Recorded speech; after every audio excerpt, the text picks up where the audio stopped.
এখানকার যে বিশেষত্ব সেটা হলো কানজকূপ। যে কানজকূপের পানি পান করে জীবিত হয়েছিল বেহুলার স্বামী লক্ষিন্দর। সত্তর আমার নাম আসলে হচ্ছে কালীধর সাগর। আচ্ছা আচ্ছা, নামকরণ চেঞ্জ হয় না, এইরকম। নদী আসলো, প্রবাহিত আসলো, এই দিককার জল, অনেক নদীর জল কিন্তু দেখেন আপনি দক্ষিণ মুখে কিন্তু প্রবাহিত হয়, আর এই নদীর জল প্রবাহিত হচ্ছিল উত্তর মুখে, মানে এই জন্য এটা উজনি নগর বলা হচ্ছে। আচ্ছা,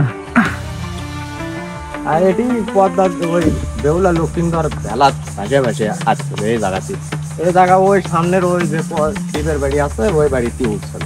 আচ্ছা আচ্ছা, উঠে ওটি তিল পাটা মনে করেন ওই ওষুধ পিসে দিলে তারপরে ভালো। আচ্ছা, বুঝতে পারছি। এটাই সে পদ্মার বাড়ি। তার প্রমাণ ওই সামনের ওই যে শিবের বাড়ি আছে ওটি, ওটাই সে প্রমাণ। বেহুলা লক্ষিন্দর ও চাঁদ সওদাগরকে নিয়ে অনেক বছর আগে থেকেই বাংলাদেশ ও ভারতে তৈরি হয়েছে নাটক, সিনেমা। সেই বেহুলা লক্ষিন্দর ও চাঁদ সওদাগরের স্মৃতিচিহ্ন এখনো রয়েছে বাংলাদেশ ও ভারতের অনেক জায়গাতেই।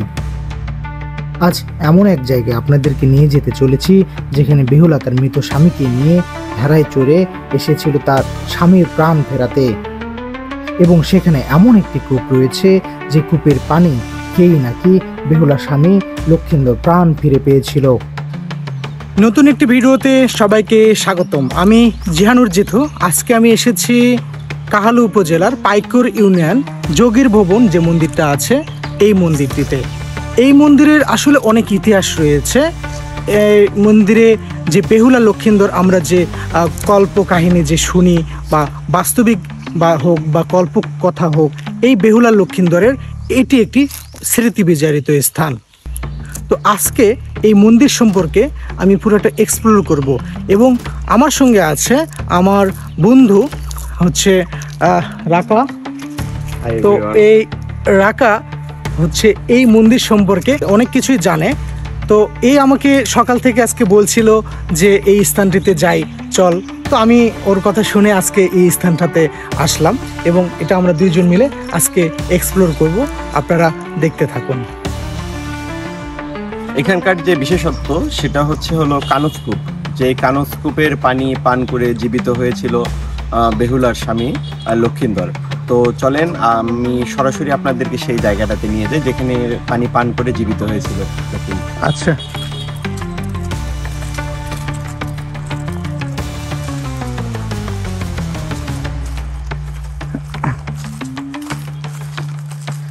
সেই কূপ কি এখন অক্ষত আছে? জীর্ণশীর্ণ হওয়ার পরেও কিছু অবশিষ্ট অংশ এখনো রয়ে গেছে এই কূপের। আচ্ছা, আমরা যদি সেখানে যাই তাহলে সরাসরি আপনারা দেখতে পারবেন। এই সেই হলো কূপ। আচ্ছা আচ্ছা, ও আচ্ছা, এই সেই কূপ, এটাই না? হ্যাঁ হ্যাঁ, এই সেই কূপ যার পানি পান করে জীবিত হয়েছিল লক্ষিন্দর। আচ্ছা আচ্ছা, এটার তো এক পাশ প্রায় তো দেখছি যে ভেঙে গেছে। জি জি, এটার সঠিক পরিচর্যা নেই, এই জন্য এটার অবস্থা এরকম হয়েছে। আচ্ছা, এটা কি সিঁড়ি হিসেবে, এই যে এই জায়গাটা, এটা কি সিঁড়ি হিসেবে ব্যবহার করা হতো? অনেকে এটা বলতো যে সিঁড়ি হিসেবে তারা ব্যবহার করতো, তো সেই সময় এই ধরনের সিঁড়ি প্রচলিত ছিল। আচ্ছা আচ্ছা, তো আমরা হচ্ছে আসলে আপনারা দেখতে পারলেন এটা হচ্ছে সেই কূপ। এই কূপের পানি আমরা যতটুকু হচ্ছে ইতিহাসে জেনেছি যে এই কূপের পানি খেয়ে লক্ষিন্দর জীবিত হয়েছিল, এবং এর পাশে এই যে মন্দিরগুলো, এই মন্দিরে হচ্ছে হচ্ছে বেহুলা অনেক পূজা অর্চনা করেছিল তার মৃত স্বামী লক্ষিন্দরকে বাঁচানোর জন্য, তাই না? হ্যাঁ, সেটাই। আমরা যদি আমরা এখন দেখতে পারবো মোটামুটি 4টা খণ্ডে। এখানে হলো 4টা ছোট ছোট মন্দির আছে। হলো শিব মন্দির আছে, তারপর মনসা মন্দির আছে, এরকম আরো হলো 2টা ছোট ছোট মন্দির আছে। আচ্ছা আচ্ছা, তো আমরা চাইলে সবাই দেখতে পারি সেগুলো। এই মন্দিরটা আসলে কত বছর পুরাতন? এটা ধারণা করা হয় 884 খ্রিস্টাব্দের দিকে নির্মিত, বা আমরা যদি ধরি এটা হলো 9ম শতাব্দীর দিকে। আমার হচ্ছে আমি অনেক জায়গায় দেখেছি বা অনেক জায়গায় শুনেছি যে ঠিক বেহুলা নাকি ঠিক এই জায়গাটায় নাকি তার ভেলা থামিয়েছিল, আর এই পাশে তখন হচ্ছে করতা নদী ছিল। হ্যাঁ, এটা লোকের মুখে অনেক শোনা যায় যে এই পাশে করতোয়া তখন অনেক বড় আকার ধারণ করেছিল করতোয়া নদী। এখন সময়ের পরিক্রমায় সেই করতোয়া নদী আজকে দেখতে পাচ্ছেন যে কোনো ধ্বংসাবশেষও দেখা যাচ্ছে না করতোয়া নদীর। আচ্ছা, তো আচ্ছা আমরা ঠিক আছে, আমরা হচ্ছে মন্দিরটা একটু দেখি।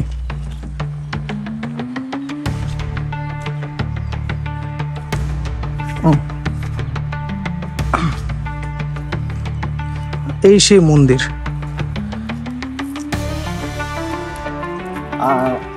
এই একটা মন্দির, আরো ওই পাশে আমাদের হলো শিব মন্দির আছে এবং মনসা মন্দির আছে, আপনারা চাইলে দেখবেন। এই যে এটা তাহলে এটা শিব মন্দির না? এটা এটা আমার মনে হচ্ছে নতুন সংস্করণ, এই যে যে শিব মন্দিরটা। হ্যাঁ, এটা ধারণা করা হচ্ছে যে এটা সংস্করণটা নতুন হয়েছে। ভিত্তিপ্রস্তরগুলো হচ্ছে অনেক পুরাতন, তবে উপরে সংস্কার করা হয়েছে আসলে। নতুন করে সংস্কার করা হয়েছে। আমরা যতটুকু আপনাদের দেখাই, এই যে ইটগুলো অনেক পুরাতন এবং হচ্ছে উপরে যে ইয়েগুলো এগুলো হচ্ছেন যে এই যে উপরের এই যে এগুলো আস্তরণগুলো, এগুলো হচ্ছে আপনার নতুন করে হচ্ছে দেওয়া হয়েছে আর কি, নতুন করে সংস্কার করা হয়েছে। এটা হচ্ছে সেই শিব মন্দির। আর এই যে এটা হলো আপনাদের মনসা মন্দির। আচ্ছা আচ্ছা, তৎকালীন হিন্দু ধর্মাবলীরা থেকে শুরু করে এখন যারা আছে তারা এখানে পুজো দেয়। আচ্ছা, যেহেতু এটা বেহুলা লক্ষিন্দরকে নিয়ে আসলে এই হচ্ছে কল্পকাহিনী বা বেহুলা লক্ষিন্দরকে নিয়ে আসলে সেখানে মনসার একটা বিশেষ ভূমিকা। হ্যাঁ, তো এই মনসা এই জন্য আসলে আমার মনে হয় এখানে মনসার নতুন করে যতটুকু, এর আগেও আমি এখানে এই জায়গায় এসেছি, এখানে এসে তখন দেখি নাই এই জায়গাটা। তো এই মন্দিরটা হচ্ছে একদম নতুন সংস্করণ করা হয়েছে। আর এই যে আশেপাশে যেগুলো দেখছেন আপনার হচ্ছে এই পাশে যে মন্দিরটা, এই মন্দিরটা হচ্ছে পুরাতন। আর এই যে এই পাশে এটা অনেক হচ্ছে পুরাতন। আর এই পাশে কিছু হচ্ছে আছে। আর আরেকটা হচ্ছে আমরা এই যে দূর থেকে দেখতে পাচ্ছি, ওই হচ্ছে জায়গাটা, ওটা হচ্ছে আশ্রম। ওই জায়গাটা আশ্রম। দুঃখের বিষয় হচ্ছে এই বাসা বন্ধ। এটা হচ্ছে পরবর্তীতে এই আশ্রমটা ঘিরে রাখা হয়েছে। এ কারণে কেউ নাই এই আশ্রমের দায়িত্বে যিনি আছেন, তিনি এখান থেকে অনেক দূরে আছেন।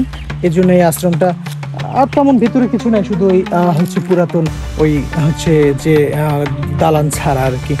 তো আরেকটা বিষয় এখানে হচ্ছে আরেকটা, এই যে একটা মন্দির, এটা হচ্ছে ভেঙে পড়ে গেছিল, এরপরে হচ্ছে নতুনভাবে এই যে ইট, নতুন আধুনিক কথার ছোঁয়া পাশে এই যে মাঝখানে যদি আপনি দেখেন যে মাঝখানে যেটা, এটা হচ্ছে অনেক পুরাতন সেই সময়ের হচ্ছে মন্দির আর কি।